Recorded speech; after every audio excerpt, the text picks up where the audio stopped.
बिस्मिल्लाहिर्रहमानिर्रहीम। अस्सलाम वालेकुम व्यूअर्स। तो कैसे हैं आप सब लोग। उम्मीद करती हूँ कि आप सब लोग बिल्कुल ठीक होंगे। आज की इस वीडियो में मैं आपको मशहूर जोड़ी फरहान और उर्वा की अलैदगी के बारे में, इंडस्ट्री की बहुत ही प्यारी जोड़ी के बारे में बताऊँगी। वीडियो स्टार्ट करने से पहले मेरी आप लोगों से रिक्वेस्ट है कि जिन लोगों ने अभी तक मेरा चैनल सब्सक्राइब नहीं किया तो काइंडली सबसे पहले मेरे चैनल को ज़रूर सब्सक्राइब कीजिए और साथ वाले बेल आइकॉन पर क्लिक करके ऑल वाली नोटिफिकेशन बेल पर क्लिक कर दीजिएगा ताकि आने वाली तमाम लेटेस्ट वीडियो आप तक बआसानी पहुंच सके।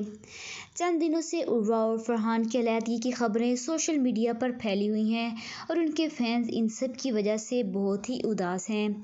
मगर अब इंडस्ट्री की बहुत ही मशहूर और पसंद की जाने वाली जोड़ी की अलैदगी की खबरें आने लगी। फ़िरोज़ खान और अलीज़े की जोड़ी को सब ने बहुत पसंद किया और इन दोनों के कोई भी हेटर्स नहीं थे। फ़िरोज़ खान ने जब 2018 में अपनी शादी का ऐलान किया तो लोगों को उनकी वाइफ को देखने के लिए बहुत शौक था, क्योंकि हर कोई ये जानने के लिए बेताब था कि कौन है वो लकी गर्ल जिससे फ़िरोज़ खान शादी करने जा रहा है।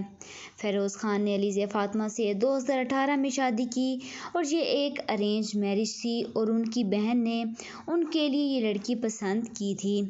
फ़िरोज़ खान की जोड़ी को लोग उनके बेटे की पैदाइश के बाद और भी पसंद करने लगे थे। मगर आखिर ख़बरें आ रही हैं कि फ़िरोज़ और अलीज़े अलैदगी अख्तियार कर रहे हैं। ये एक शॉकिंग न्यूज़ के साथ साथ सैड न्यूज़ भी है, क्योंकि फ़िरोज़ खान हमेशा अपनी वाइफ के बारे में बहुत ही प्यार से बात किया करते थे।